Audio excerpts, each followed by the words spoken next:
poco simular cómo los humanos hacemos nuestras elecciones. Por ejemplo, vamos a comprar un coche, vamos a estar midiendo pues, el consumo, el confort, la potencia y todo en base a un precio, ¿no? Estamos comparando atributos, finalmente hacemos una decisión. Pues aquí un poco es lo que intentamos hacer con estas metodologías, que es emular los procesos racionales de toma de decisiones de los individuos. Entonces, lo que hacemos es ofrecer a las personas en encuestas a un segmento representativo de la población que elijan diferentes opciones de políticas. Esto es y les explico un poquito. Esta es la política actual. Esto es lo que se enseñaba antes, la foto real del paisaje. Estos son unos buitres que tenemos ahí en peligro de extinción que se alimentan de huesos. Y son dependientes absolutamente de la ganadería extensiva porque con los animales silvestres no se podrían mantener solamente. Son unos animales que se llaman quebrantahuesos porque en vuelo tiran los huesos después que otros buitres han pelado el cadáver y los rompen y se comen los huesos a trozos y el tuétano y por ahí.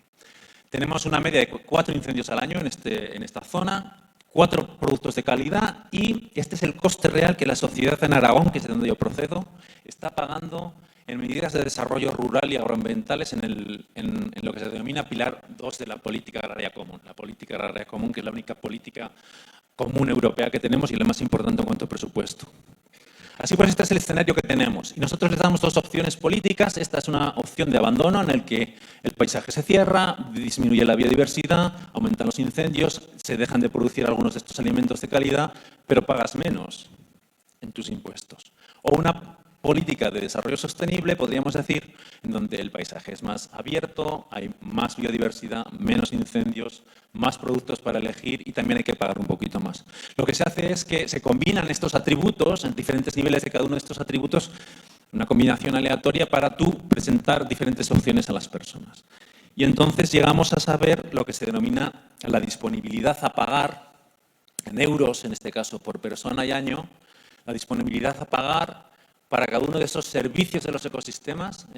Así, el tamaño, obviamente, es indicador de la importancia relativa. Bueno, está ahí el porcentaje. Ya veis la gran preocupación que existe, por ejemplo, en la ciudadanía general. Más del 50% de esa disponibilidad de pagar se debería a los incendios forestales, ¿no? Vemos también cómo la población de Huara quiere decir la población local, la población que está inmediatamente alrededor de ese parque o viviendo dentro del parque. Y esta es una muestra de la población general, de todo Aragón, de toda la región. Y bueno, pues podéis ver cómo también las prioridades son diferentes. Para las personas más cercanas al medio rural es mucho más importante un paisaje biodiversificado, no le dan mucha importancia a la biodiversidad, ¿no? Mientras que para otras personas, para los ciudadanos más urbanitas, podríamos decir, pues la biodiversidad es mucho más importante.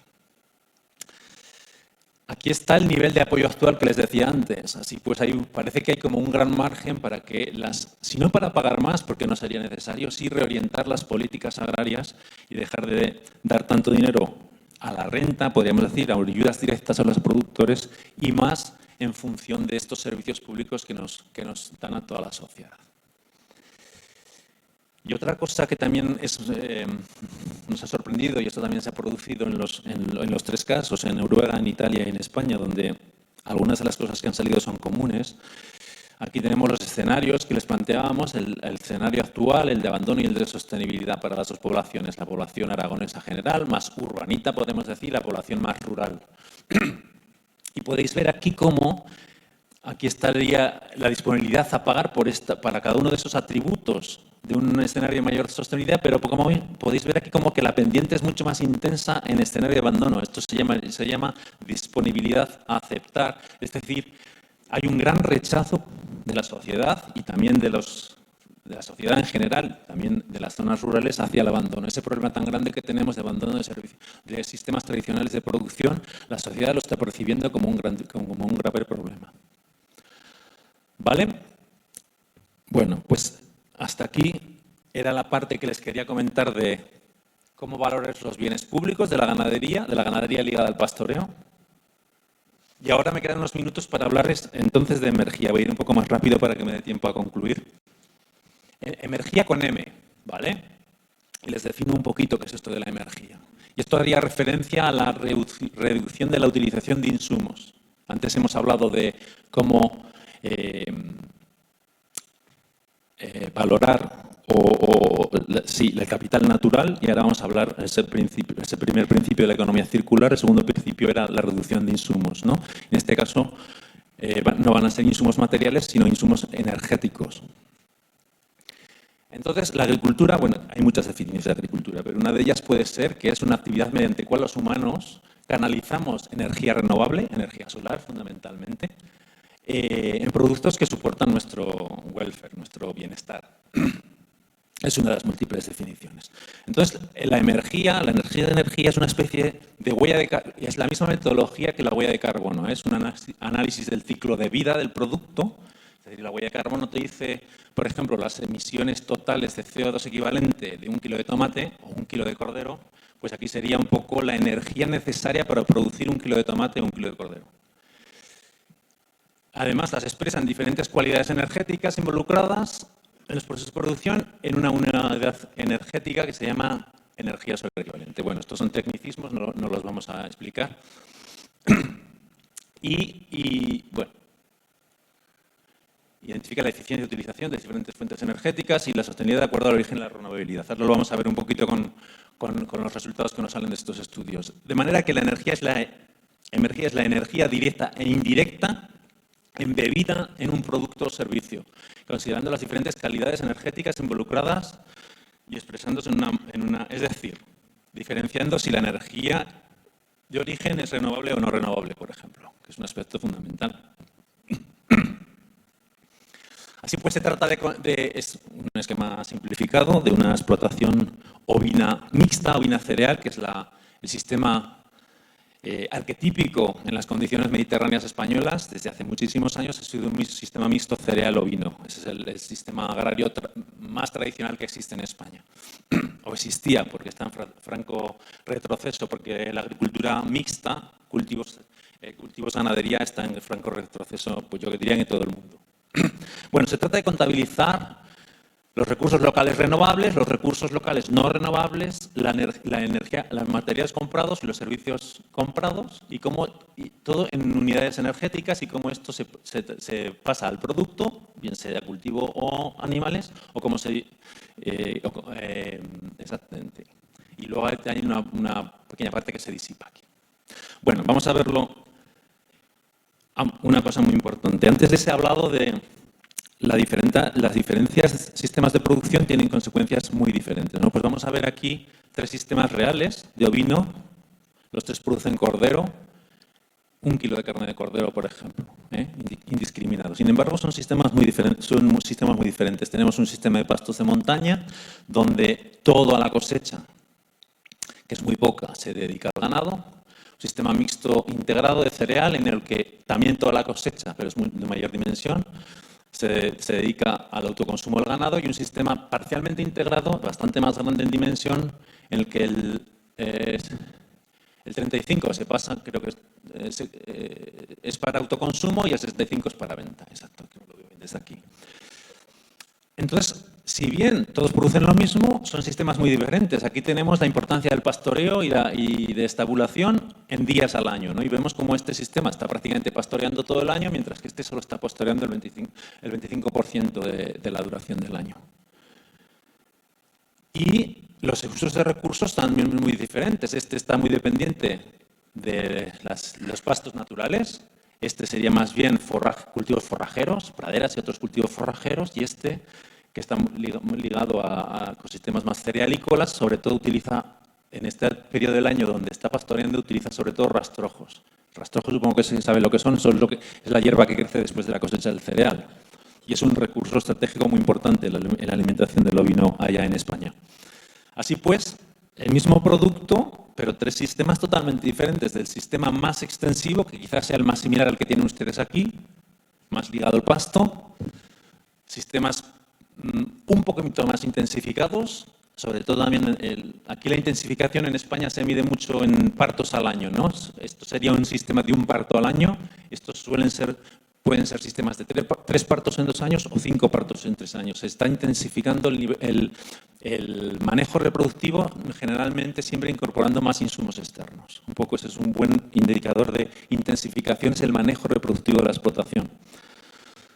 Así pues, lo que les decía, mismo producto, con la misma denominación, tiene una marca de calidad, Ternasco de Aragón, pero sistemas de producción muy diferentes. Entonces, bueno, hay que calcular una serie de indicadores de eficiencia, autosuficiencia, presión ambiental que da la metodología en cuestión. No vamos a entrar, simplemente vamos a hablar un poquito de eficiencia, que sería la energía embebida en el producto partido por toda la energía necesaria, la sostenibilidad, que sería una ratio entre estos otros de autosuficiencia y presión ambiental, y la intensidad. Vamos a ver estos tres para que veamos un poco lo que les quiero decir al final. Así pues, la metodología es capaz de, vamos a ver esto muy, de cuál es la huella energética, si es renovable o no renovable, para cada uno de los insumos o los labores y servicios incorporados, para cada uno de los sistemas de producción o por bien para los productos que se producen en la explotación.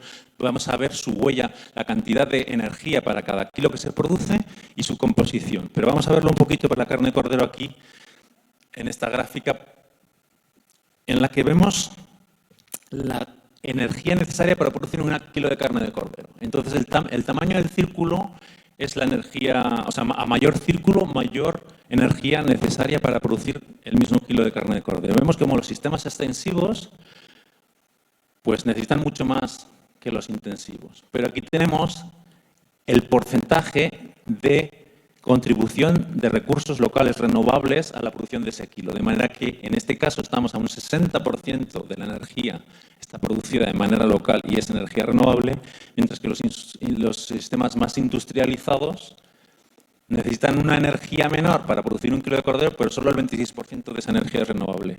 Así pues, en función de si tú consideras la energía de una categoría u otro, pues digamos que la huella es muy diferente en un sitio y en otro, ¿no? Al final, lo que les quiero decir es que tanto a nivel de la carne como a nivel del sistema hay un trade-off, que dicen los ingleses, o un compromiso entre intensidad y sostenibilidad.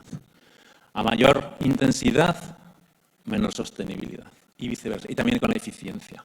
Y esto se debe a que, aunque utilices menos energía en algunos de estos sistemas, esa energía es de origen no renovable. Y esto tiene creciente importancia en un mundo donde pues los combustibles fósiles escasean y además son de los mayores responsables, por ejemplo, de cambio climático, ¿no? Vale, pues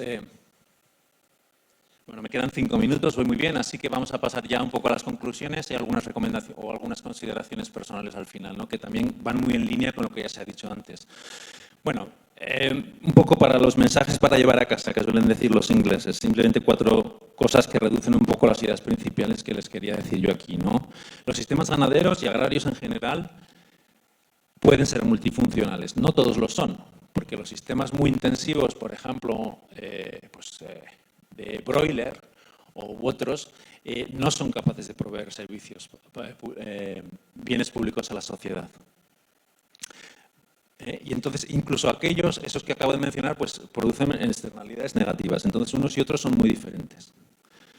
Y es necesario, por lo tanto, para revertir esa situación, valorar objetivamente los valores de no mercado, incorporar las políticas agrarias y ambientales, porque como los mercados no contemplan ni las externalidades negativas ni la contribución a los bienes públicos, el mercado no lo recoge, las políticas agrarias y ambientales deberían tratar de revertir eso, ¿no? Y en estos momentos se está hablando muchísimo, por ejemplo, del pago por servicios de los ecosistemas. Es decir, a los productores no se les paga por producir cordero, pero se les paga por producir paisaje, por ejemplo. Y ese es un debate que ahora está muy tanto en el ámbito académico como en el ámbito político de toma de decisiones, se está hablando mucho en Europa. Y luego, el sistema de producción, ya lo he dicho antes, determina el origen y la cantidad de todos los recursos que se incorporan a los productos agrarios y, por lo tanto, sus residuos y su circularidad. Los diferentes sistemas de producción, con un manejo muy diferente de los recursos y de las prácticas que implementan, van a definir cuán circular sea o no ese sistema.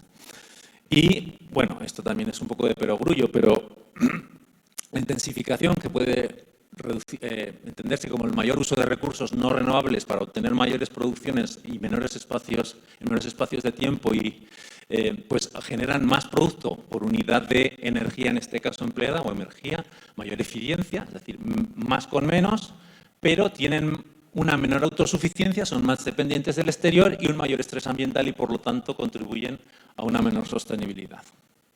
Lo que les decía, hay un conflicto claro entre eficiencia y sostenibilidad, que está ampliamente descrito, por otro lado, en la bibliografía, no solo con temas energéticos, pero con otros muchos temas. Así pues, y esto ya lo que digo ya se ha dicho antes un poco, ¿no? Yo creo que hay que empezar a cambiar el paradigma de lo que se habla mucho en estos momentos, ¿no? Y pasar de un sistema lineal basado en energías fósiles a un sistema más circular, energía y basados más en energía solar, de sistemas lineales, no renovables, a escala global, especializados, muy especializados, extremadamente especializados. En el caso de Europa prácticamente ya no quedan explotaciones mixtas, y basados en insumos, que es lo que estamos hoy, a un sistema circular, renovable, local, a una escala mucho más local, lo que decían antes del kilómetro 100, por ejemplo. Es otro de las cosas que se están discutiendo mucho hoy, ¿no? Lo del producto local y de temporada. Sistemas diversificados y basados, y esto es muy buena noticia para la ciencia, para los que nos dedicamos a los técnicos, los científicos, porque en lugar de estar basados en muchos insumos, tienen que estar basados en mucho conocimiento. Y la última, en cuanto a prioridades de investigación, dado que IMIA es un centro de investigación, pues bueno, hemos estado hasta los últimos años en una situación de relativa estabilidad, ¿no? Donde la incertidumbre era relativamente baja y había cierto control, o el medio ambiente podía ser predecible, y también el ambiente socioeconómico era más o menos predecible. Había cierta estabilidad de precios, etc., ¿no? En estos momentos, bueno, y entonces se ha ido la estrategia ha sido eficiencia y productividad, ¿no? Pero en estos momentos de cambio, que estamos claramente en tiempos de cambio, la incertidumbre está creciendo muchísimo, climática, precios en los mercados, energética, etc., y tenemos muy poco control físico y socioeconómico. Nadie es capaz de predecir qué es lo que va a ocurrir. Y entonces es donde se tiene que dar más importancia a la capacidad de adaptación y a la resiliencia de los sistemas. Y uno podría pensar, bueno, pues trabajemos en los dos sistemas, ¿no? Lo que tenemos que hacer ahora es simplemente pues no trabajar solamente aquí, trabajar aquí también. El problema es que, como siempre, no es tan fácil, porque hay un claro conflicto entre trabajar hacia mayor eficiencia y aumentar la capacidad adaptativa. Eso se ve muy claro, por ejemplo, con el tema del vacuno de leche, ¿no? Que hemos sido muy eficientes con vacas que producen miles y miles y miles en países en Europa, y la media de producción es de 12.000 litros por lactación, una cosa así. Pero esos animales no paren más de 2 o 3 veces y su capacidad adaptativa es bajísima, ¿no? Y tienen problemas serios de reproducción, por ejemplo. Es muy difícil trabajar al mismo tiempo en eficiencia y en adaptación o resiliencia. Así pues, también hay que dejar de pensar en especialización e intentar diversificar más, ser más autosuficientes y dejar este conocimiento disciplinar y ya se ha dicho antes también, pues tener un conocimiento un poquito más holístico. Bueno, y con esto lo acabo. Aquí hay una serie de bibliografía por las personas que quieran, cómo se va a quedar la presentación. Todo lo que les he dicho está publicado. Y bueno, eso es todo. Simplemente gracias por su atención. Y este es mi tío Eleuterio, que ha sido pastor de ovejas toda su vida.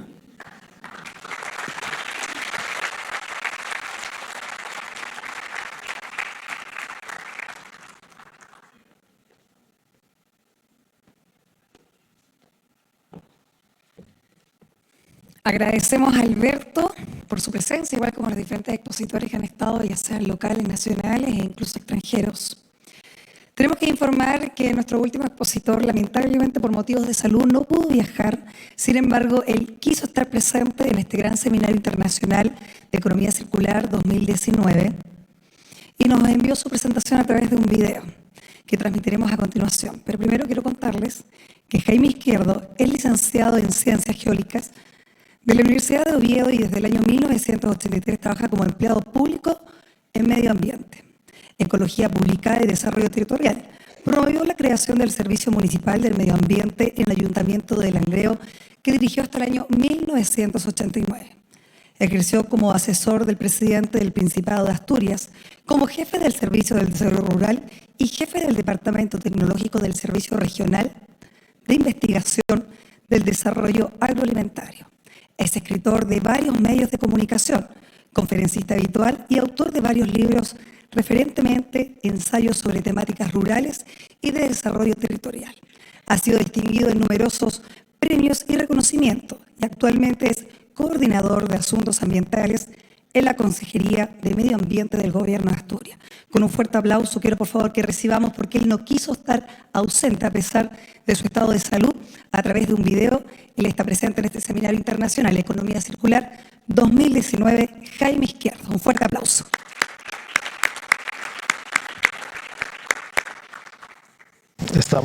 Buenas tardes. Estamos en Asturias, en Oviedo, en la parroquia de San Claudio. Yo no debería estar aquí, yo debería estar allí, debería estar con ustedes en la región de Magallanes, en Punta Arenas, pero bueno, inconvenientes de última hora han hecho que tenga que intervenir a través de vídeo. Aprovechamos las nuevas tecnologías, que es un elemento fundamental para el futuro del mundo rural, y ya que vamos a hablar del mundo rural y de las oportunidades y de los futuros, pues aprovechamos una primera herramienta. Yo iré en algún momento a la región de Magallanes. Iré a verme con mis amigos, con Raúl Lira, al que mando un abrazo desde aquí. Es compatriota. Raúl Lira es asturiano y chileno, asturiano por orígenes familiares y chileno por nacimiento y país.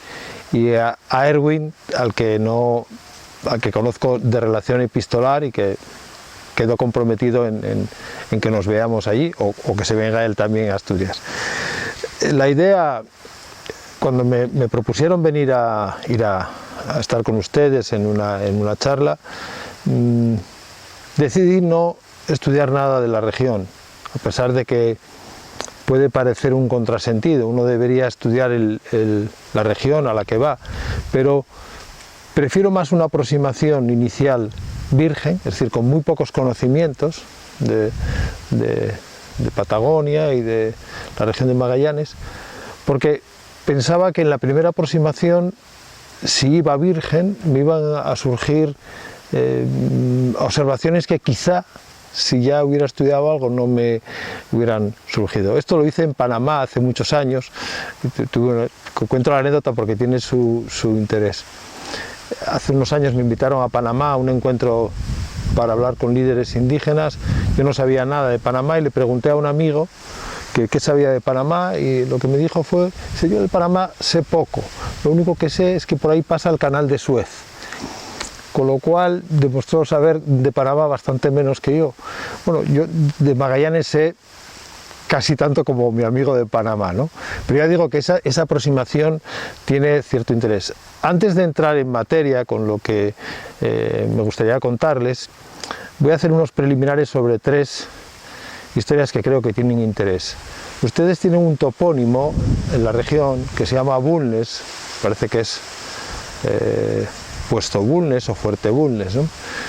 El nombre de Bulnes es un topónimo asturiano, y lo había hablado con Raúl, la posibilidad de hacer un trabajo de aproximación de Bulnes a Bulnes, ¿no? Y una de las en esos preliminares van a ver ustedes qué es Bulnes en Asturias, de donde surge el nombre, que es un topónimo que luego se convierte en apellido y que llega a Chile. Es decir, ese Bulnes que tienen ustedes, que incluso está la calle Bulnes, tienen ustedes la calle Bulnes, viene de ese pequeño pueblo que verán ustedes en las imágenes. Es un pueblo, curiosamente, de pastores también, cabreros y ovejeros, principalmente cabreros, que hacían un queso que se llama queso de Cabrales. Bueno, esa casualidad o esa coincidencia para mí era un motivo de interés, ¿no? La segunda idea, que ya aproxima un poco más a la ponencia, es la idea de un juego de palabras, ¿no? No es lo mismo hacer carne a pasto, que es lo que hacen ustedes, que hacer carne a pasta. Se lo pregunté a Raúl. Pasta, que en castellano se utiliza como sinónimo de dinero, tener pasta es tener dinero. Es decir, hacer carne con pasta es, en este caso, hacerla a través de soja, de producción industrial intensiva, y alimentar animales con unos gastos energéticos y unos gastos económicos mucho más elevados que que con pasto. Es decir, ustedes tienen la ventaja de que coincide que son capaces de hacer carne a pasto, y eso es, creo que para el tiempo que viene, un valor importante. Y el tercer preliminar es un juego que tiene que ver con un refrán castellano que decía: 4 secretos tiene la oveja, no sé si ustedes lo conocen. 4 secretos tiene la oveja, uno en el vientre, otro en las tetas, otro en el culo y otro en la pelleja. Ese castellano, ese dicho del castellano antiguo, podría tener, y me atreví a hacerlo, una aproximación actualizada a algo así como 4 tareas que la oveja hace. Previene el incendio, nos abre el paisaje, retiene el carbono, nos da abrigo, queso y carne. Esta sería la actualización, ¿no? Con una idea en el que, en el caso de España y de la península ibérica, la oveja nos puede ayudar a prevenir los incendios. Empezamos a tener graves problemas con los incendios, nos va a ayudar a hacer un paisaje en mosaico, por eso la idea de que nos lo abre. Los procesos de pastoreo retienen el carbono en el suelo y, por supuesto, pues nos da la lana, el abrigo, el queso y la carne, ¿no? Esta es la idea fundamental sobre la que yo creo que habría que trabajar en nuestro caso, en la península ibérica, y probablemente en muchos aspectos también de lo que ustedes hacen en Chile. Bueno, la ponencia que ustedes me habían pedido la estructuré en un índice con 4 capítulos y un apunte final. El primero tiene que ver con el paso de la aldea, que es la primera estructura urbana que crea el hombre para empezar a relacionarse con la naturaleza desde el punto de vista productivo, la producción de alimentos, a la megalópolis en la que ha desembocado las estructuras urbanas, pasando primero por la ciudad y luego por las ciudades desbocadas que provoca la industrialización. La segunda reflexión son sobre los elementos esenciales de la organización aldeana histórica o la organización rural histórica, que tienen que ver con la casa, la formación de una familia y una casa con sus tierras vinculadas, una ordenanza, es decir, una legislación que permite el orden entre las casas en el territorio, y un mercado. Esos 3 elementos que estaban en la historia de la ruralidad siguen estando ahí.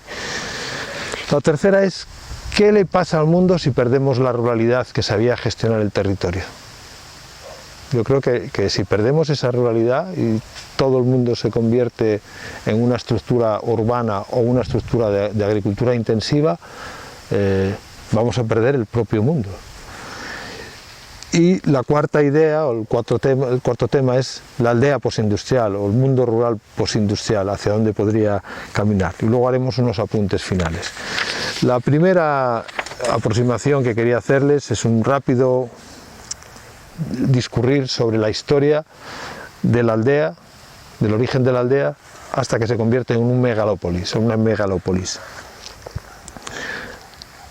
Hay 3 momentos en esa relación.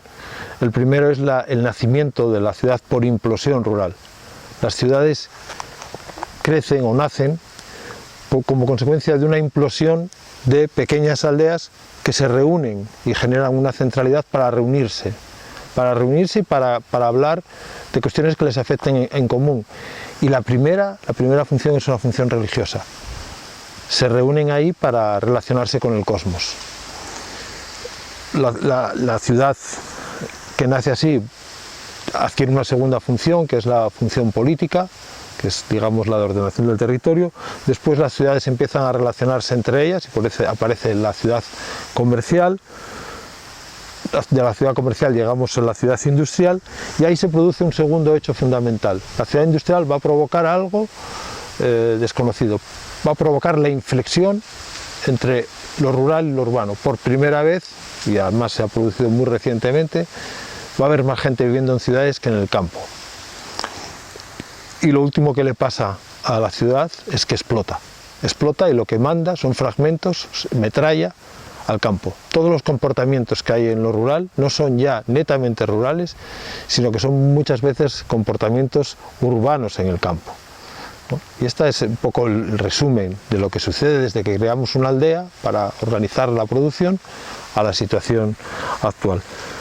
Ahí ven ustedes una primera foto de una ciudad en origen, que es en México. Ya no está la aldea, lo que hay es un bosque, pero imagínense ustedes ese bosque que rodea las pirámides, pues con pequeñas aldeas, ¿no? Ese sería un poco la ciudad original de la humanidad, ¿no? La aldea genera alrededor de ella un espacio de trabajo, un espacio de relación, y ahí es donde entra el concepto de la economía circular. Las aldeas ya hacían economía circular, ya trabajaban con esos conceptos.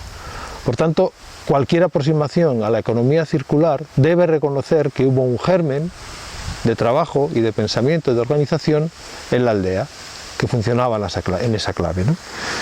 La aldea del presente, en nuestro caso, estoy siempre refiriéndome al caso español, lo que ha desdibujado es esos hábitats alrededor de la aldea con diferentes funciones y por tanto con diferente biodiversidad asociada, y lo que ocurre es una simplificación, gana el bosque y se produce también un cambio de orientación. Mientras que la aldea estaba activa, la línea de trabajo era de la aldea hacia las partes distales, por tanto había una dirección del esfuerzo que iba desde la casa o desde lo doméstico, de lo cultivado, hacia lo bravo, ¿no? Iba de lo manso, como dicen los antropólogos, a lo bravo. A partir de que desaparece el hombre del territorio, el proceso se invierte y lo que ocurre es que se va de lo bravo a lo manso, y por tanto los animales salvajes se van a aproximar a esos territorios,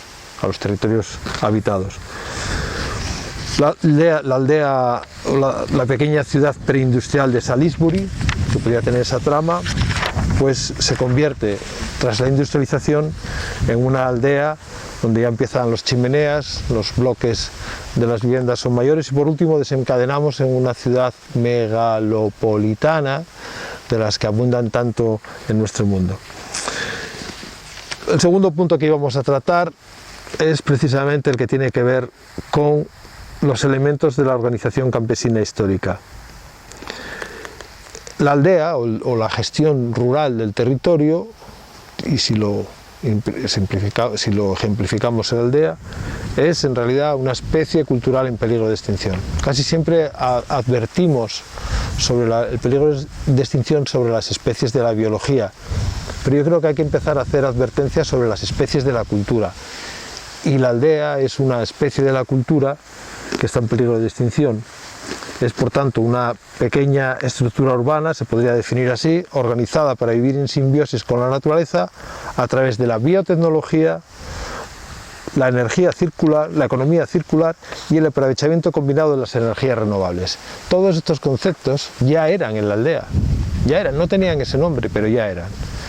Por tanto, conviene saber que hay un germen de organización, cuando da la sensación de que la biotecnología tiene que ver con la innovación, cuando la biotecnología o la relación tecnológica con lo bio, con lo orgánico, era la clave esencial y no había gran cosa más en el mundo de los campesinos. La segunda idea es que la aldea aumentó la diversidad local, o la biodiversidad local, al combinar la diversidad agraria neolítica, nuevos cultivos y razas, con la diversidad silvestre. La tercera es que creó, y eso es importante, un código cultural y un código legislativo propio, que nosotros conocemos como ordenanzas. En realidad, una ordenanza en una aldea es una pequeña constitución, como la constitución del Estado. Es aquella en la que además los aldeanos se educan, los niños se educan en el cumplimiento de esa constitución, y en muchos casos es casi una obligación moral de ciudadano y casi religiosa su cumplimiento. Es muy difícil que los niños que eran educados en el cumplimiento de esas ordenanzas se las saltaran, porque eso significaba un deshonor para la propia familia, que no cumplía la norma de comunidad. Es decir, el proceso educativo y cultural y endocultural de las comunidades campesinas era de altísima calidad. Y esto parece que lo hemos olvidado, ¿no? Parece que es la modernidad urbana la que da ese marchamo. Pues no, eso ya ocurría en las aldeas. Y por último, la aldea así definida está en peligro de extinción y por tanto deberemos iniciar algún proceso de pensamiento para recuperarla, ¿no? Bueno, pongo a continuación los 3 elementos que formaban parte de esa estructura, que son la familia y la casa, que era lo mismo. En realidad es una estructura empresarial. En segundo lugar, la comunidad y las ordenanzas, de las que hemos hablado. Y por último, el espacio de interrelación, el espacio de mercado. Pues ahí hay unas fotos en las que ustedes verán una familia campesina con algunos elementos de innovación. Aparece la vaca frisona. Verán en la foto uno de los niños que ya tiene un sombrerito de lo que llamamos en Asturias indiano, es decir, alguien de esa casa ya estuvo en América y se trajo un sombrerito y se lo regaló al niño, porque ya eso no es tradicional de Asturias, ya lo posa en la cabeza. La posición central de la madre, de la abuela, la mujer al lado, los niños de pie, una de las niñas cogida al garabato, cogida a una herramienta de trabajo.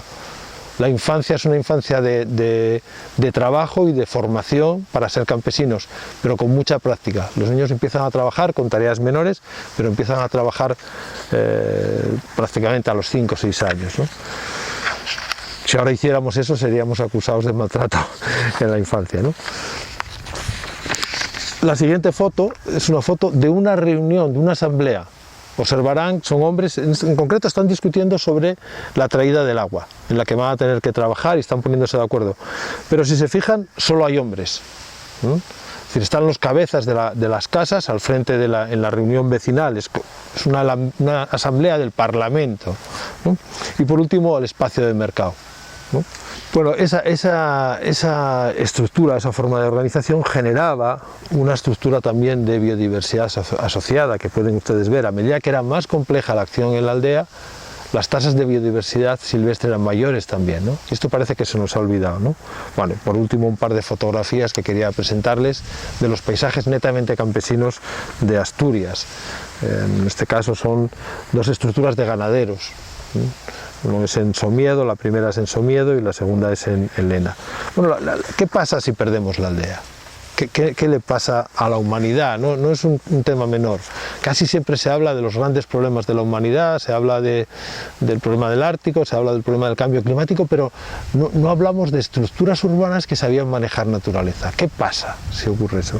Pues ahí yo me quedo con Lewis Mumford cuando dice, y se lo leo y lo tienen ustedes ahí en la diapositiva: las aldeas están funcionalmente más próximas a su prototipo neolítico que a las muy organizadas metrópolis, que han empezado a absorberlas hacia sus órbitas y cada vez con más rapidez a minar su antiguo modo de vida. Tan pronto como permitamos que la aldea desaparezca, este antiguo factor de seguridad se desvanecerá.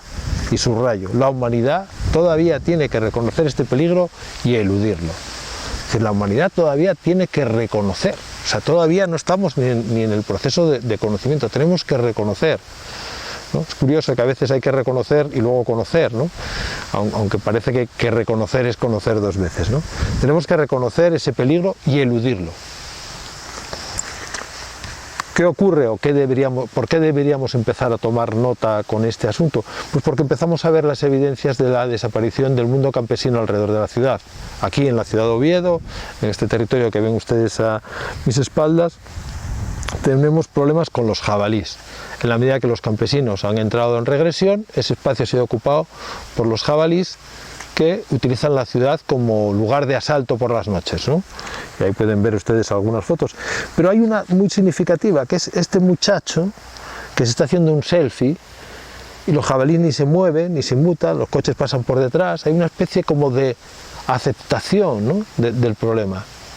Yo no sé cuánto tiempo hace. Yo creo que los jabalíes no habían estado en una ciudad nunca. Bueno, yo no me imagino en el siglo VII o el siglo VIII que a nadie se le ocurriera, jabalí, vamos, como tuvieran una lanza, ya tenían la comida de la semana solucionada, ¿no? Por tanto, esta especie de sinrazón, ¿no? que genera esta foto, ¿no? Alarmante, ¿no? Bueno, y la prensa se ha hecho eco de esta situación, seguimos tomándonos la risa, pero en realidad estamos en un problema de choque entre la ciudad y la naturaleza silvestre, un problema bastante grave, que en algunos casos pues, también lleva al punto de enfrentamientos y algunos peligros, ¿no?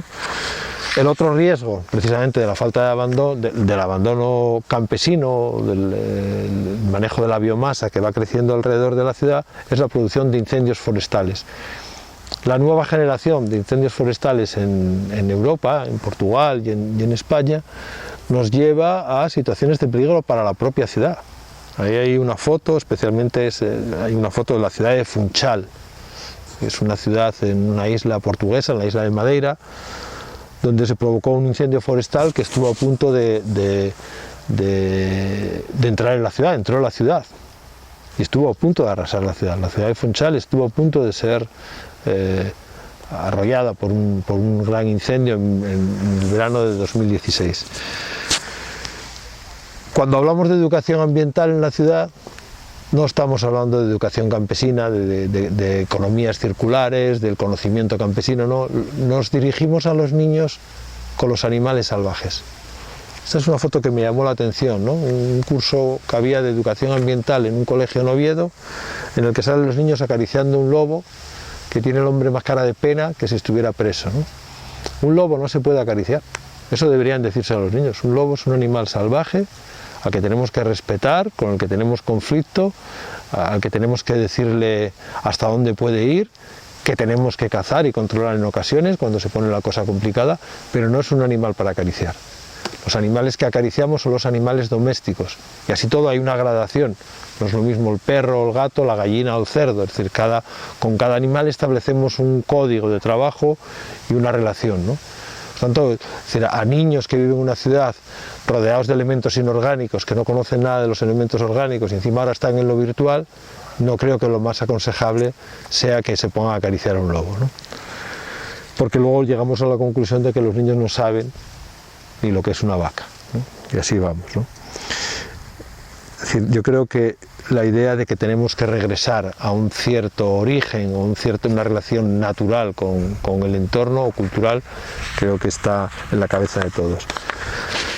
Hace unos años yo planteé una ponencia en Asturias, un ensayo que se titulaba Asturias, región agropolitana, las nuevas relaciones campo-ciudad. Yo veía en esa idea tres espacios alrededor de la ciudad: el periurbano, que es el que nos daba de comer; el intensivo, que tiene que tener su dimensión y con el que hay que trabajar también en términos que los franceses llaman de ecología intensiva o intensibilidad ecológica, es decir, que es una especie de compensación con respecto a lo intensivo, pero en clave ecológica. Y por último, la estructura más campesina, ¿no?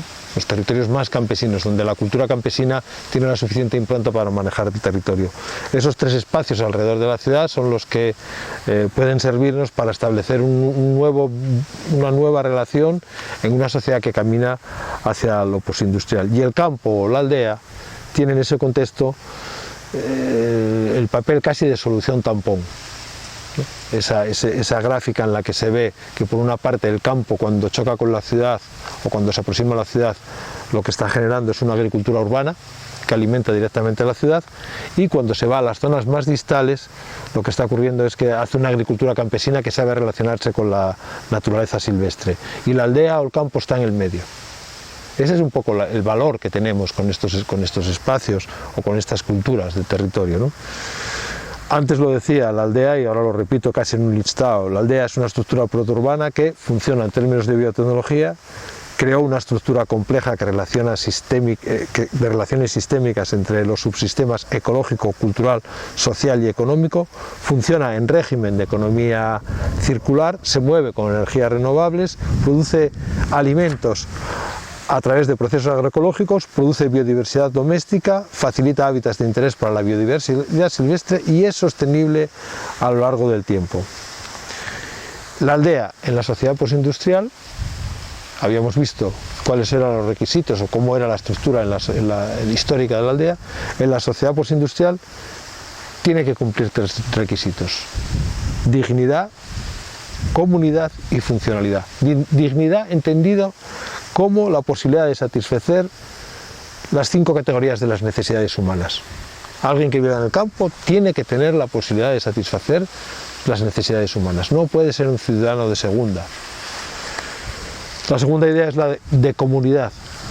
Necesita formar parte de algo, es decir, nadie individualmente puede subsistir en el medio rural y en ningún sitio. Necesitamos la relación, necesitamos la estructura de comunidad. Como los gremios medievales o como los movimientos asociativos, necesitamos pertenecer a algo y estar organizados en comunidad. Y por último, necesitamos la funcionalidad. Nuestro trabajo debe ser funcional, debe responder a alguna necesidad y debe ser retribuido bien por el mercado o bien por la prestación de servicios agroecosistémicos. Es decir, yo tengo que sentirme orgulloso de lo que hago y tener una función en el territorio. Esos tres elementos esenciales se organizan de nuevo conforme, ya no hablo tanto de una casa o de una estructura de casas, que también, sino también puede ser una estructura cooperativa que funcione en comunidad y con unas ordenanzas, y se habla en un mercado. Por tanto, la aldea del futuro vuelve a tener el componente de trabajo de lo manso o lo doméstico hacia lo bravo. Vuelve a tener de nuevo esa estructura, solo que de una forma mucho más confortable que la que tuvo en el pasado, ¿no? Bueno, hay esta idea para avanzar en estas ideas, que son ciertamente rompedoras, a veces hay que utilizar elementos de provocación, pero no son elementos de provocación ocurrente, ¿no? Son referenciados, ¿no? Entonces a mí se me ocurrió hace unos meses publicar un artículo que se titulaba La reconquista del espacio exterior. Es decir, jugando a la idea de la conquista del espacio exterior y preguntándome, ¿pero es que hay necesidad de ir a vivir a Marte? Es decir, pero esa idea que a veces dice, no, vamos a ir a otro planeta, pero ¿por qué si tenemos uno que es muy interesante para vivir de él y a poco que nos acomodemos es un sitio magnífico? ¿Para qué necesidad a Marte con el calor que hace en Marte? Bueno, pues esa especie de fuga de la humanidad, ¿no? En lugar de parar y mirar hacia atrás a qué fue lo que hicimos bien en la historia, nos planteamos siempre esos avances absurdos, ¿no? Por lo tanto, lo planteo como una posibilidad y, bueno, llegué a hablar incluso de la creación de una especie de NASA, de la Agencia Espacial Americana, pero para la aldea, ¿no? Bueno, yo no me voy a extender mucho porque el artículo está ahí. Y yo sigo pensando en ello, ¿no? En realidad la NASA aldeana debería hacer lo mismo que hacía la NASA de verdad, ¿no? Debería la formación de aldonautas, es decir, alguien que sepa vivir en el medio rural, el diseño de bases espaciales, es decir, el diseño de aldeas o bases entendidas como bases espaciales donde sea confortable vivir y se pueda vivir con comodidad y con confortabilidad, y la creación de una atmósfera adecuada, no solo dentro de la base espacial, sino una atmósfera adecuada en términos de los que decíamos antes, dignidad, comunidad y funcionalidad, en términos de arte, de cultura, de un montón de elementos que nos pueden hacer la vida y la ocupación del tiempo de ocio, porque las aldeas históricas eran solo aldeas de trabajo con muy poco ocio. Las aldeas del futuro deben tener al menos tanto ocio como el que tiene en la ciudad, y debe ser un ocio creativo, ¿no? Bueno, en esa aproximación pues hay algunos, muy pocos ya, porque realmente algunas imágenes de niños que tienen la suerte de estar formados en entornos urbanos, escolarizados, pero también tienen en sus casas la posibilidad de formarse como campesinos, ¿no? Y ahí está una foto de Iker acompañando a su padre Daniel, que están sacando el estiércol de la cuadra, ¿no? Con un carretillo, una foto entrañable. El crío está jugando, pero está formándose como campesino, ¿no? O Sergio, que está con su padre y forma parte, ya está trabajando con un jabalí. Esas cosas que parece que están mal vistas ahora, ¿no? Es decir, pues este niño se está formando, sabe cómo despiezar un jabalí, está quitándole la piel y está haciendo trabajos que le van a servir en el futuro. Y hay sitios como en Japón donde esas aldeas ya están funcionando, ya son. Y ahí pues, os traigo varios ejemplos. Bueno, no me quiero entretener más porque la idea era transmitirles no tanto como la economía circular, sino conceptos que tienen que ver con que la economía circular no es un concepto moderno, era algo que existía en el pasado y que lo que tenemos que hacer es regenerarlo, ¿no? O aplicarlo a lo que queremos hacer, sea en la región de Magallanes, o sea en Asturias, o sea en Aragón, ¿no?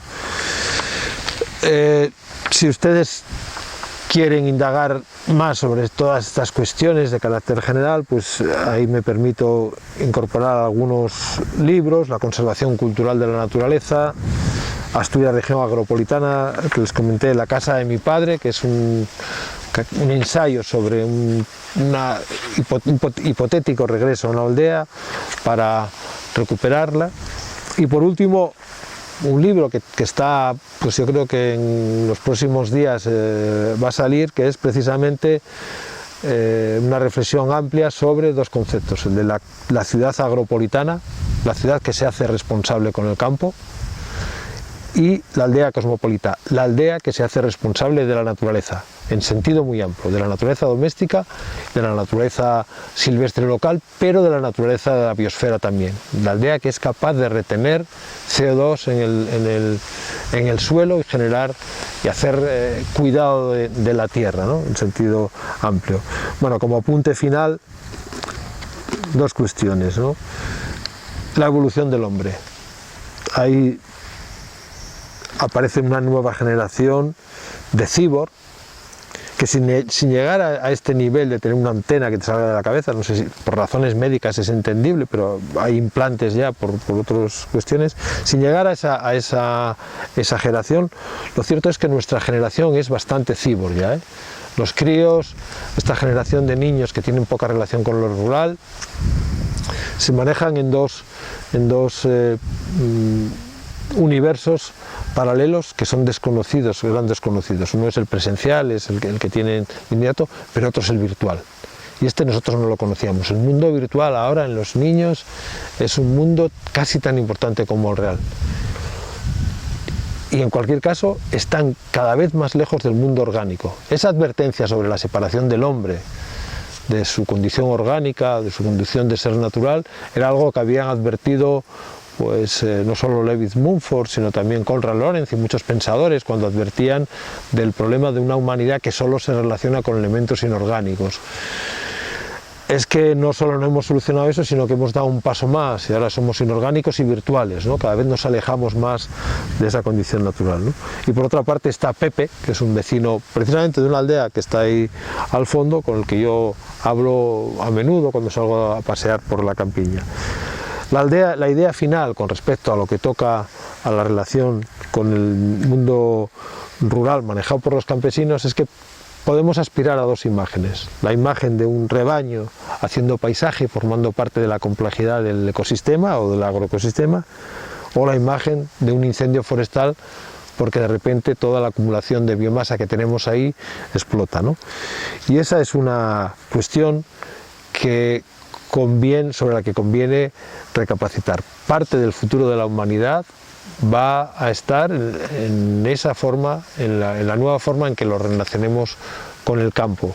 Y la economía circular no es que sea una opción, es que va a ser una necesidad. Bueno, pues muchas gracias por la atención y nada más decirles que no sé cuándo, pero yo iré a ver Fuertebulnes, estaré con todos ustedes y tendremos ocasión de vernos con más tranquilidad y no a través de la tecnología. Muchas gracias. Gracias.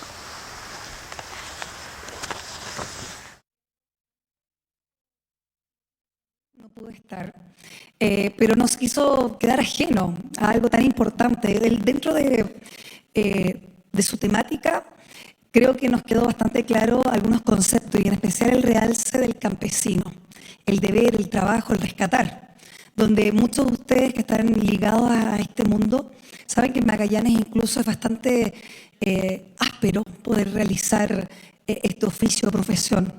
Y con eso también nos quedamos con las lindas palabras y esperemos tenerlo cerca en nuestra región de Magallanes para que disfrute de ella. Y a pesar de la lejanía de estar en otro continente, hoy en día nos damos cuenta que gracias a este seminario tenemos el lazo, tenemos la unión, y gracias a la conmemoración de los 50 años de Iña Kampenaiken, hacen posible que la distancia une historias y realidades y a lo mejor investigaciones de un país tan lejano, a lo mejor como Chile, pero en especial más lejano a lo que es Magallanes y la Antártica chilena. Quiero invitar a los expositores porque recordemos que también vamos a tener lo que es un panel de discusión. Me imagino que más de algunos de ustedes, los asistentes, tienen algunas preguntas que realizarle a los expositores desde la primera con Marta Alfaro, después Gerardo Vignan, también Francisco Salazar, Alberto Bernués, Jaime Izquierdo. Lamentablemente con Jaime no vamos a estar de forma presencial, pero vamos a contar con los 4 expositores y para quien va a estar a cargo de la moderación es Raúl Lira. Le hacemos por favor la invitación que se acerque con nosotros, porque también hacemos el llamado a quien va a hacer entrega de un presente al director regional de INEA Campenaiken para hacer el presente y el homenaje a los diferentes expositores que estuvieron el día de hoy. Raúl, por favor, acompáñanos. Él es investigador de INEA Campenaiken, que al parecer tenía una amistad también con Izquierdo y lo mencionó. Sí, esperemos que próximamente tenerlo y a lo mejor darse un taller, algún otro tipo de encuentro. No olvidar que mañana, viernes, mientras hacemos el llamado de los expositores, reiteramos la invitación al taller de comercio justo y banca ética, a lo cual se va a realizar en el edificio Agro a las 10 de la mañana de forma gratuita. Se pueden anotar a la salida del seminario y va a estar relacionado con lo que estuvimos conversando con Gerardo Vignan, que también fue nuestro expositor. Hacemos el presente, que se acerquen por favor nuestros expositores, donde van a hacer parte. Ustedes, si quieren, pueden acercarse más, pueden, de los que están más arriba, están más cerca para hacer las preguntas. Vamos a llamar a Marta Alfaro, Gerardo Vignan, Francisco Salazar, Alberto Bernués, que se acerquen, por favor, que tomen asiento. Bienvenidos una vez más, un fuerte aplauso para ustedes, por favor, que no es menor, hemos tenido una jornada extensa de un seminario, bienvenido, del Seminario Internacional Economía Circular 2019. Son 50 años gracias a la conmemoración de esta actividad que se realiza en el marco del aniversario Campenaiken. Sí, dejamos a Raúl, muchas gracias, bienvenido.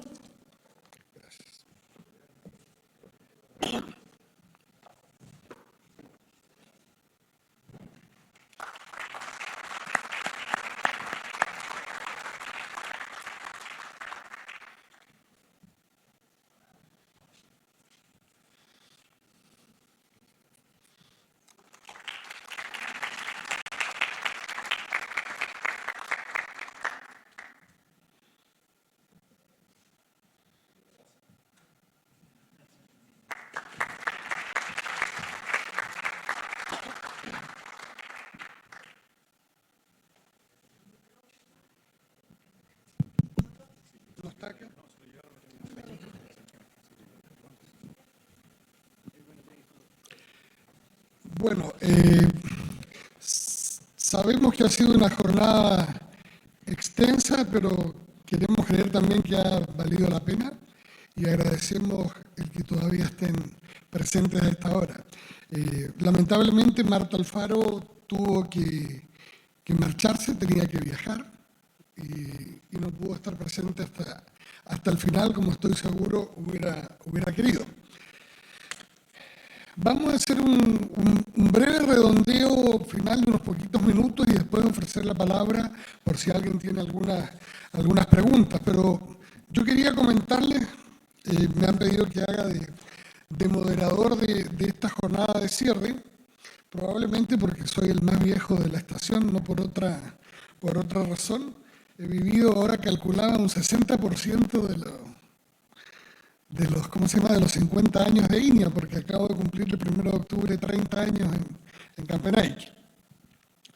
Y cuando empezamos a hablar hace unos meses, hace quizás un año, no me acuerdo, Adriana, Pancho, quizás, sí, mucho tiempo en esto de los 50 años, queríamos hacer algo diferente, no que venga yo a hablar de las ganancias de peso de los corderos según ración, o Pancho de los terneros, Claudia, Carola, por ahí del área hortofrutícola. Queríamos hacer una mirada un poco distinta y yo creo que sin duda se logró a través de charlas que para mi gusto fueron bien complementarias y de una mirada amplia.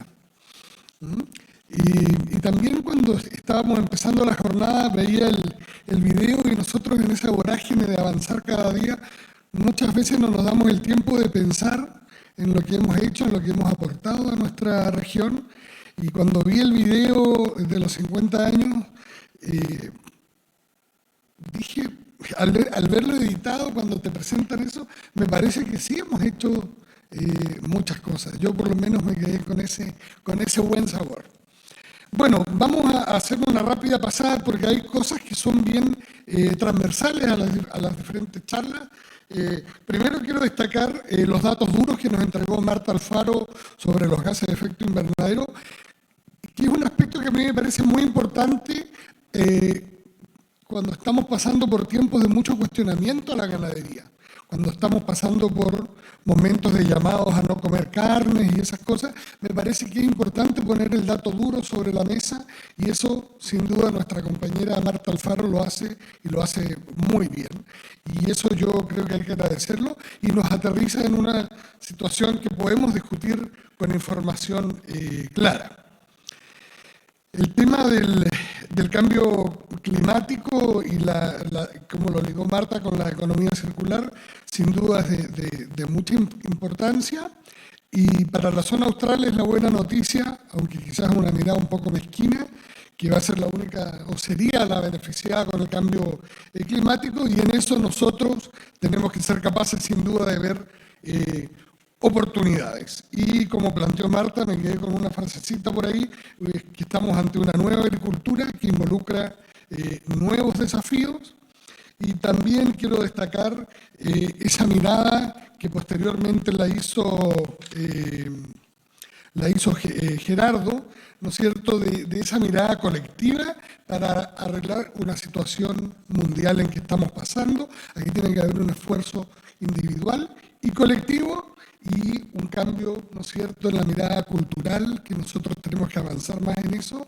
Pero creo que tenemos mucha esperanza cuando veo a mis hijos que se enojan si me llevo los tomates del supermercado en una bolsa nylon, y tantos detalles como esos que nos han hecho pelear, pero creo que estamos con una generación que viene avanzando y nos va a dar muchas lecciones en eso.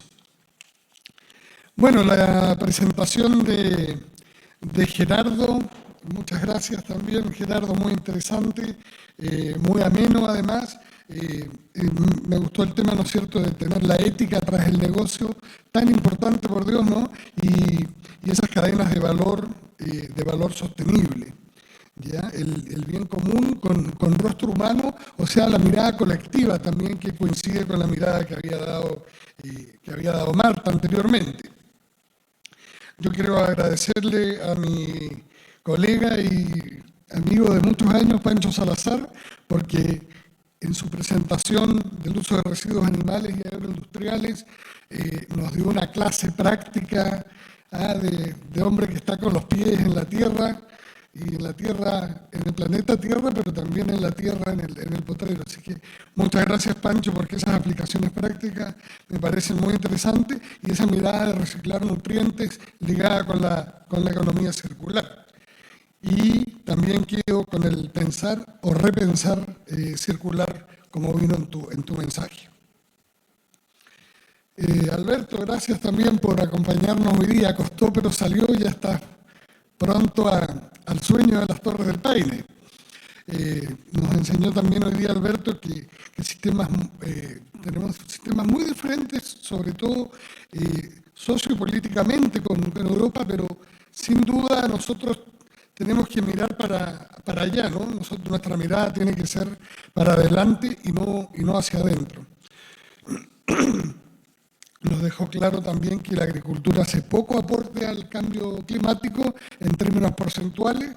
No quiero decir que nos relajemos y nos sentemos y no hagamos nada, pero de nuevo me parece importante poner datos duros sobre la mesa. Los sistemas de producción regenerativos como una forma de reciclar me pareció muy interesante. El concepto de flujos renovables que planteó Alberto también en su presentación, mirando hacia un mínimo uso de insumos y una circulación de nutrientes, de procesos y de materiales, sin duda nos está dando un norte hacia lo que nosotros vamos a tener que avanzar como sociedad chilena también más temprano que tarde. Y el tema de los servicios ecosistémicos, que nosotros lo hemos abordado, me parece a mí demasiado tímidamente. La valoración de bienes públicos, me parece increíble. Las matrices que presentaste, Alberto, el trabajo no te lo envidio, pero sin duda un tremendo aporte y de una tremenda utilidad. Yo creo que el tema de la valoración de bienes públicos va a tener un impacto fuerte en Patagonia y tenemos que poner atención en ello, porque me parece que por ahí va a ir nuestra ventaja comparativa, si es que vamos a tener alguna. Y me parece que no debo haber sido el único, a muchos, no quise mirar a Eduardo Tafra que estaba detrás mío, cuando habló de la valoración económica, Alberto, del hecho de tener, cuando te ponían los escenarios de tener 10 parejas de quebrantahuesos o 7, yo pensaba, bueno, nosotros debemos estar muchos aquí pensando, ¿qué valoro? ¿Tener 100 guanacos o tener 2 guanacos o 500? Y me parece que la metodología es algo que nosotros vamos a tener que utilizar y eso lo agradezco. Sin duda el concepto de energía también que presentó Alberto, interesante. Y también esa valoración que dio, creo que es muy importante para considerar en Magallanes, cuando tienes menor producción, pero en realidad el mayor porcentaje de energía gastada para esa menor producción está basada en una energía renovable y en lo local, en el territorio. Y bueno, ¿qué puedo decir? Soy poco objetivo, agradezco muchísimo la última presentación, me emocionó mucho ver a mi amigo Jaime Izquierdo en la pantalla, no quiso estar ausente, y nosotros queríamos que hubiera estado acá para presentarnos esa mirada grande, amplia que él tiene, y que por eso yo quería que hubiese estado. Miradas que tal vez parecen lejanas, pero yo creo que deben ser una alerta al manejo de nuestro territorio en el futuro muy cercano. Perdónenme que me haya extendido, pero quería hacer un redondeo, a lo mejor algunos se habían olvidado de algunas de las cosas que se habían comentado inicialmente. Y dicho esto, quiero ofrecer la palabra, si hay algún comentario o alguna consulta de algunos de los presentes. Me están pidiendo ya el micrófono por aquí. No sé si podríamos poner un poquito más de luz.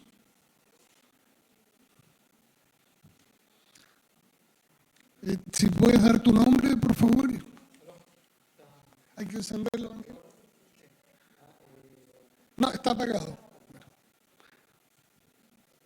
Apriétalo hasta que encienda la luz.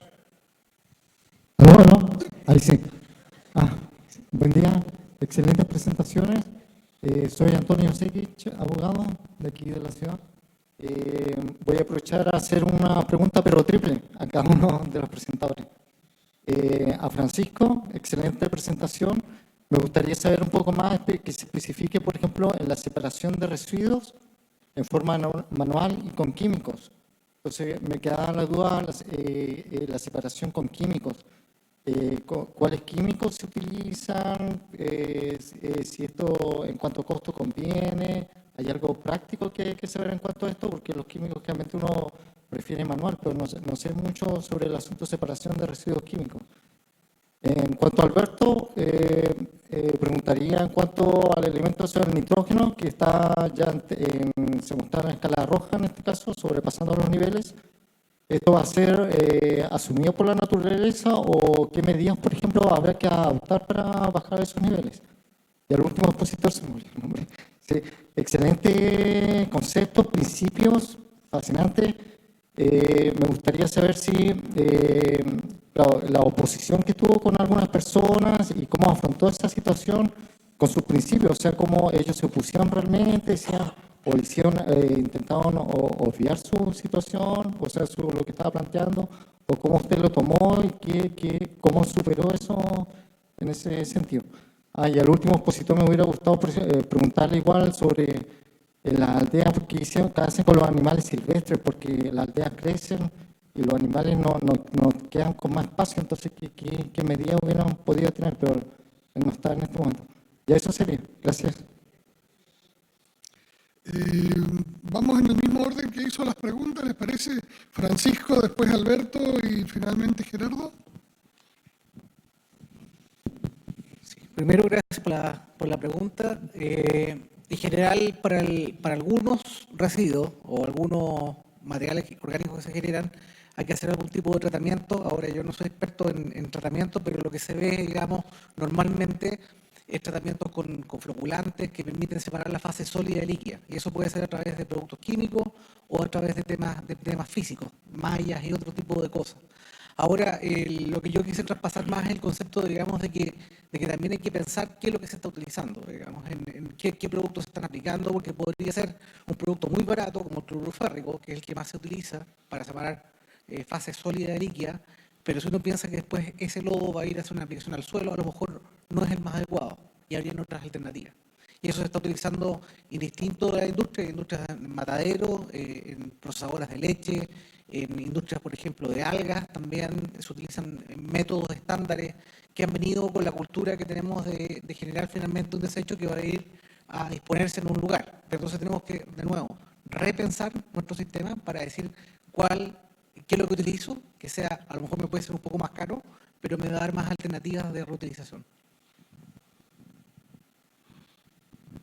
Bueno, yo no soy experto en nitrógeno, así igual voy a decir alguna tontería, pero en Europa tenemos un problema muy serio de contaminación de acuíferos, sobre todo en el centro y el norte, y en esos países como Alemania y por ahí lo que han hecho es legislar para dificultar cada vez más la instalación de unas instalaciones, y en el caso de, creo que es Dinamarca, aunque no estoy seguro, incluso están ahora pagando a los ganaderos porque dejen directamente la explotación, con compensaciones económicas muy importantes. El problema de los nitratos y los nitritos en los acuíferos es como es agua fósil, una vez que se contamina es muy difícil de revertir. A escala geológica probablemente no sea un problema, pero a escala humana es un problema muy grande. Y creo que hay tecnologías para desnitrificar el agua, pero son tremendamente caras, tremendamente caras. Entonces, hay legislación cada vez más restrictiva, pero seguimos teniendo un problema muy grande porque, en concreto en España, el porcino está subiendo muchísimo debido al mercado chino. Ahora en China hay un problema con la peste porcina que no pueden producir y bueno, en España hay una presión muy grande porque también hay mucho desempleo y la gente quiere tener expectativas. O sea, entonces hay una legislación, pero muchas veces no se cumple, ¿no? Y un poco por ahí está. Bueno, muy bien, muchas gracias por la pregunta, además complicada porque muy personal.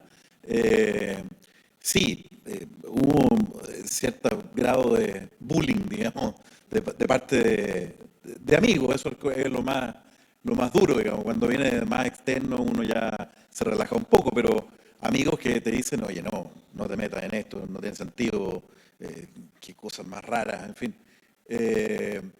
Pero al final uno puede superarlo cuando está realmente convencido de que algo tiene sentido y por eso me lancé en el tema de comercio justo en ese momento, siendo joven, 26 años, digamos, pero obviamente soportado de algún momento, acompañado por, también estaba en el momento de formar familia con mi mujer, llevamos 31 años de matrimonio, también con un mismo propósito. Hacer las cosas solo también es bien complicado, digamos, o sea, no es... Uno puede tener mucha motivación, pero cuando el mundo se te viene encima, un poco de... No, es que el estándar del ingeniero industrial es A, y no salgas de ese estándar porque no te corresponde. Entonces, yo creo que eso hay que cambiar y dar testimonio de eso, de que es posible hacer otras cosas sin mirar el parámetro del ranking que te muestra la prensa de lo que debe ser un profesional a ojos de cualquiera, digamos, porque en el fondo... Al final uno define esos parámetros y si yo quiero ganar más o más bien menos, problema mío, digamos. O sea, ¿por qué se meten en mi vida en ese tipo de decisiones si era así? Entonces, tiene que ver también con los círculos en los cuales tú puedes moverte y ser capaz de expresar lo que quieres hacer. Y el llamado finalmente, para no dejarlo solamente en tema personal, tiene que ver con atreverse a hacer y a innovar. Y yo creo que la juventud hoy día también está un porcentaje importante, porque me toca hacer clases, decidida a hacer cosas que son disruptivas con los parámetros que te ha dicho la sociedad desde siempre. Y eso tiene valor, porque es la manera de innovar. De otra manera sigues un rebaño, a propósito de la oveja, un rebaño que al final no nos permite cambiar, Bueno, algo es lo que te puedo decir, sí. Gracias. Siempre el fuego amigo es más duro, Gerardo. Absolutamente. Que el fuego absolutamente, enemigo. Sí. otra pregunta o alguien que quiera hacer algún comentario? Francisco Sales, el micrófono, por favor.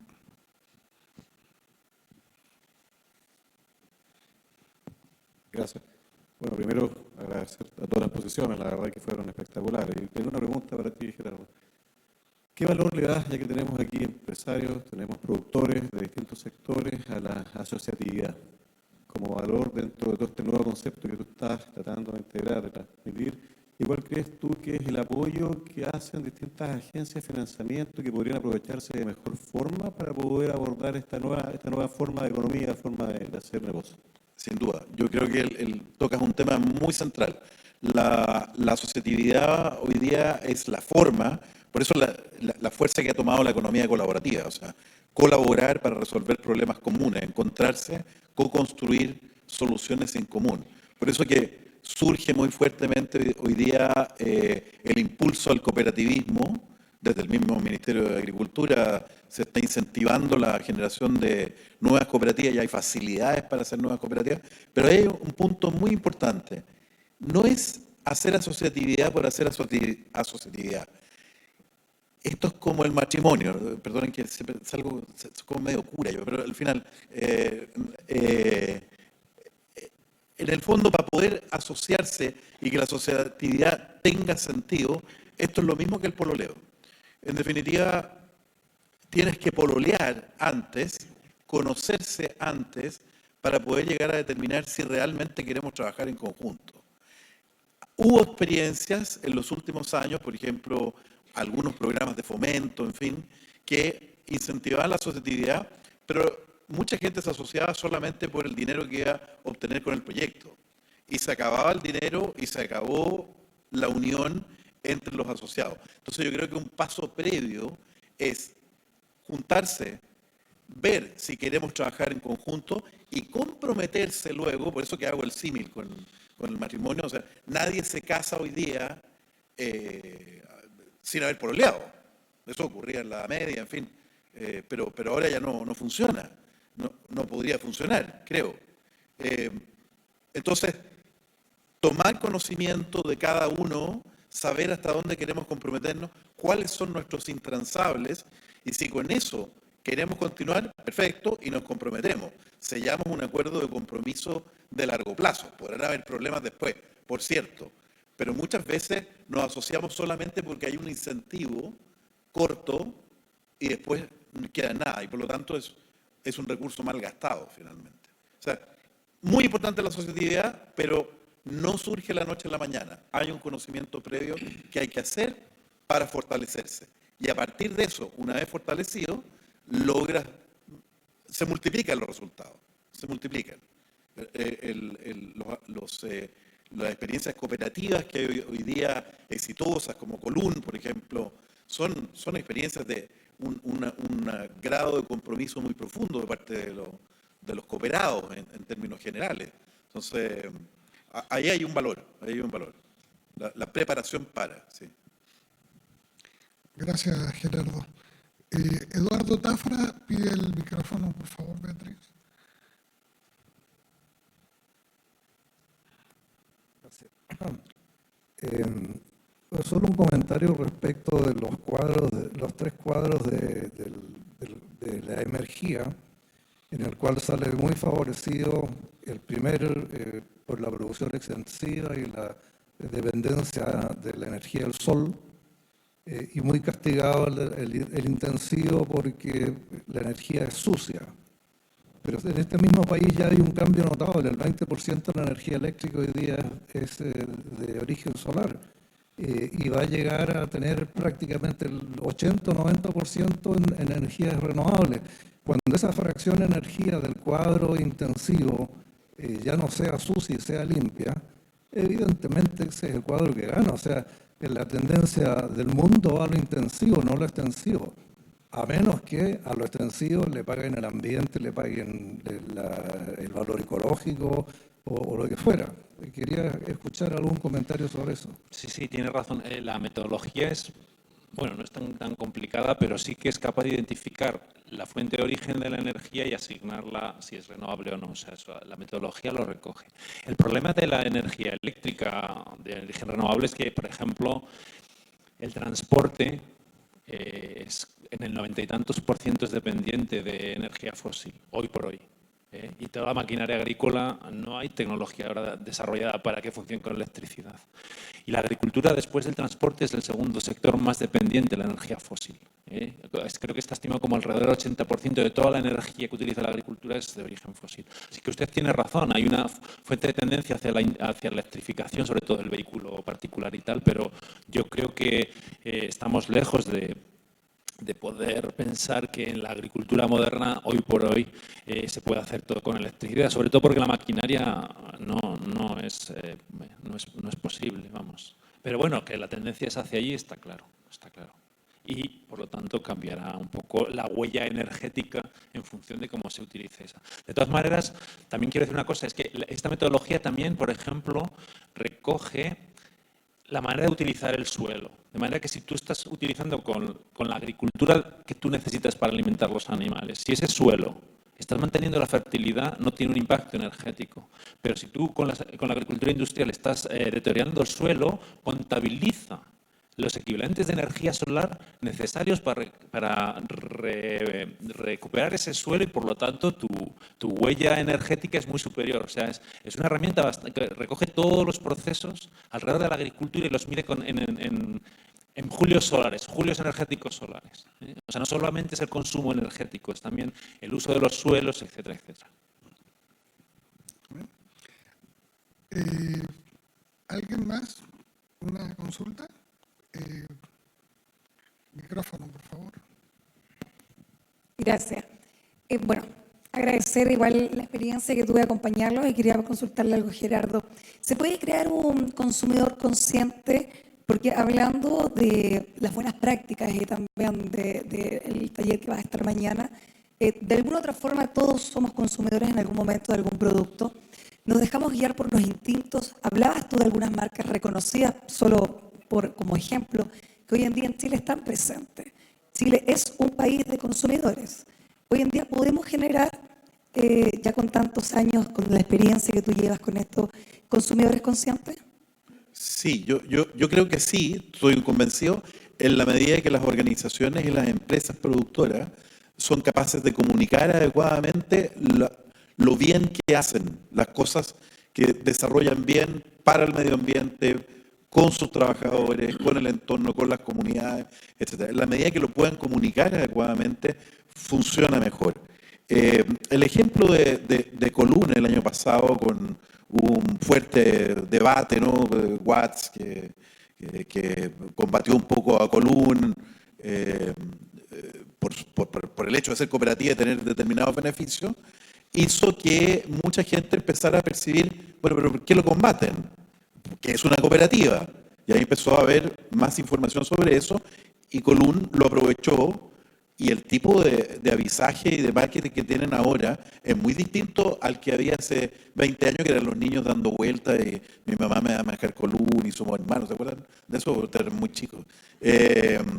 Y ahora el avisaje es las vacas de las praderas, los cooperados diciendo esta es mi cooperativa, y eso resuena en la gente. Porque dice, prefiero una empresa en que se van a beneficiar de manera más equitativa más personas que una empresa más grande en que los controladores son 2 o 3. Entonces, por esas vías, por la vía de destacar aquello bien que se hace, más allá de que el producto me va a dar una satisfacción a una determinada necesidad, sino que además de darla, puedo yo contribuir a un mayor bien común en la sociedad. Eso yo creo que tiene potencia. Y lo segundo es que para ir generando más consumidores conscientes tenemos que trabajar desde la educación prebásica. O sea, esto es un tema transversal dentro de la educación. Los niños son como esponjas y son radicales. O sea, ya lo saben. O sea, cuando dicen, no debes mentir. Y uno le dice, ¿no? Y la mamá la llaman por teléfono y dice, no, dile que no estoy. Entonces, bueno, dice, pero mamá, esto es locura, digamos. Entonces, es muy importante ser consecuente con los niños, porque esos son realmente los consumidores que van a hacer la diferencia. Por lo tanto, es un tema, por eso que esta mirada que tú también la decías, de lo holístico, ¿no?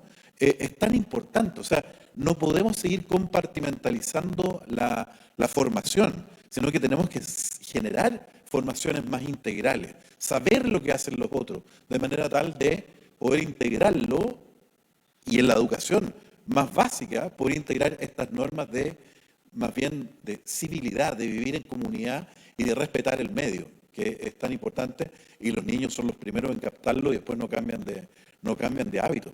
Es bien importante, sí. Gracias. Muchas gracias, Gerardo. Yo voy a tomar en serio mi papel de moderador y voy a cortar las preguntas en este momento y le voy a pedir un fuerte aplauso para los expositores y también voy a invitar al público a que durante el cóctel se acerque si tienen consultas y estoy seguro que nuestros expositores van a estar con la mejor disposición a conversar con quien quiera hacerlo con ellos. Así que por mi parte, gracias. ¿Qué hago? ¿Yo anuncio o quieres tú?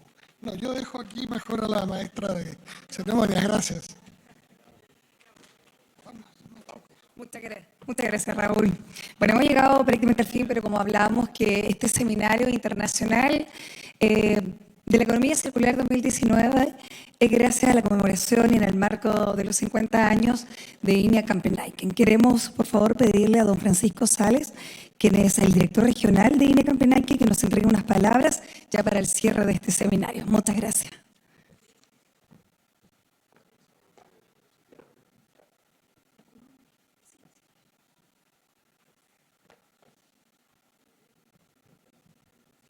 Bueno, ya que voy a cumplir 50 años pronto, la verdad que la memoria va fallando, así que me van a perdonar, pero voy a leer, creo que va a ser bastante más práctico. Estimados amigas, estimados amigos, hoy tengo la inmensa responsabilidad de dar cierre a esta actividad con la cual conmemoramos los 50 años de INEA Campenaiken Magallanes. Si analizamos la historia de la agricultura en el mundo, nos vamos a dar cuenta que cada acontecimiento, cada evolución, cada tendencia y cada hito ocurrido ha marcado también la forma de pensar de la humanidad. Porque ambas historias están totalmente ligadas. La agricultura ha ido dando paso a la evolución de la humanidad desde todos los ámbitos, incluida la mentalidad.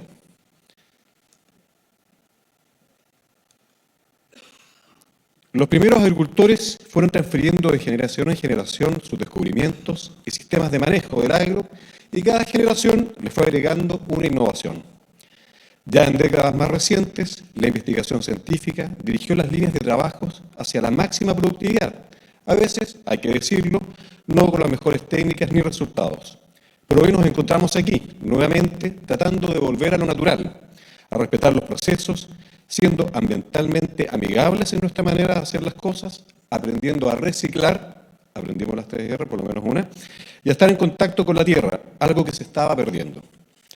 En este sentido, INEA y sus investigadores llevan 50 años prestando atención a estos procesos, dirigiendo su investigación hacia la mejor forma de producir sin dañar, de hacerlo en sintonía con la vanguardia tecnológica, pero sobre todo en armonía con el medio ambiente y la sociedad. Un ejemplo claro de ello es que cuando en 1969 se inaugura INEA en Magallanes, el sector agrícola hablaba de revolución verde. Si bien Magallanes se encontraba un poco alejado de este modelo, INEA se hacía parte de este movimiento, buscando incrementar la productividad de diversos rubros.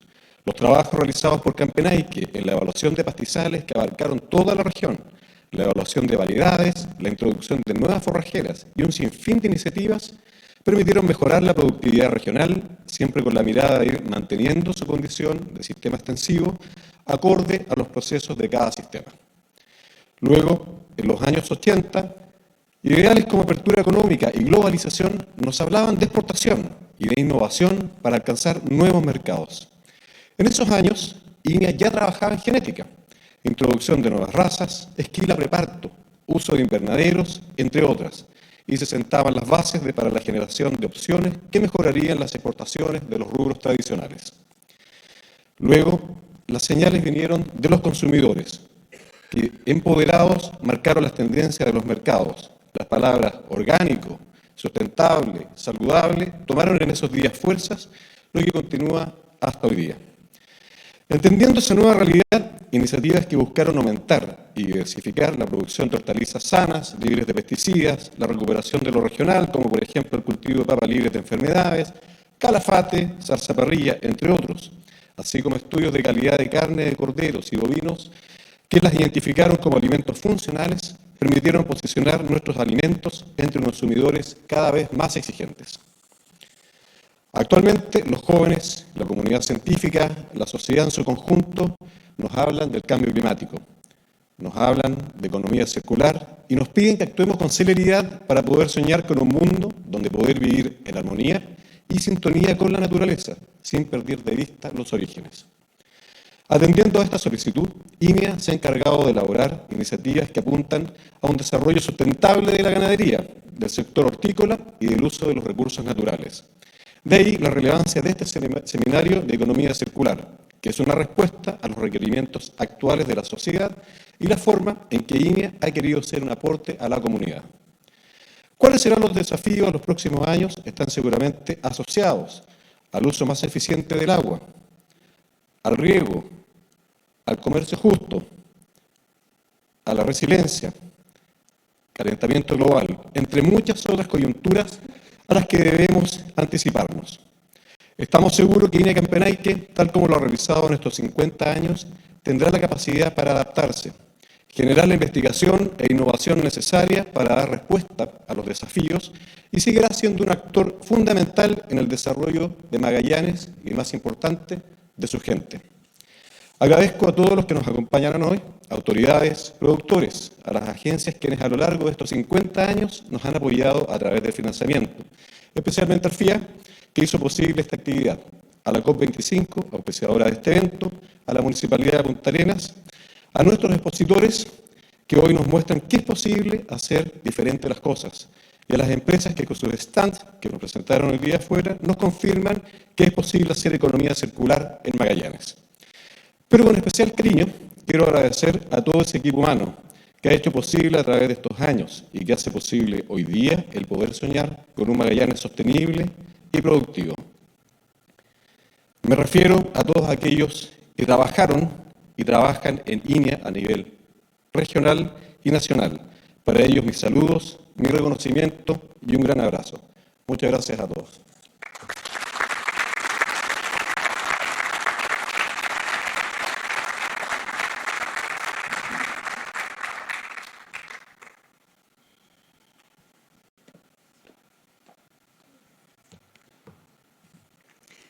Muchas gracias al director. Queremos agradecer la presencia de cada uno de ustedes de este extenso seminario donde hemos aprendido. Yo me quiero despedir de esta forma y de este seminario porque nos espera un cóctel. Vamos a compartir con quienes fueron los expositores, también quienes son todos parte de esta hermosa familia, como lo muestra la imagen de estos 50 años en nuestra región de Magallanes y Antártica chilena, que no es menor. Finalizar con un seminario internacional, Economía Circular 2019, con lo que hemos mencionado durante toda esta jornada y donde las diferentes exposiciones han hablado de ello y donde los stands se encuentran mostrando que es posible. Ellos usan lo que es la economía circular. Le digo muchas gracias a cada uno de ustedes por su tiempo, pero antes de eso quiero que me acompañen a hablar de las 3 R que yo he mencionado durante todo el transcurso de la tarde. No me puedo ir sin pensar que no aprendieron la tarea y que de alguna otra forma, como nos decían nuestros expositores, aprendimos y algo tenemos que hacer. Cada uno de nosotros tenemos un deber, independiente cuál sea nuestra área. Entonces, reducir, reutilizar, reciclar. Un fuerte aplauso para todos ustedes y con esto despedimos nuestro seminario internacional Economía Circular y agradecer y feliz cumpleaños una vez más de estos 50 años de INEA Campenaique. Muchas gracias, lo invitamos a un cóctel y no se olviden, mañana en el edificio Agro a las 10 de la mañana, lo que es este taller para hablar con Gerardo, vamos a hablar de lo que es ética, vamos a hablar, banca ética y también comercio justo. Muchas gracias, que lleguen muy bien a sus respectivos hogares y a disfrutar del cóctel.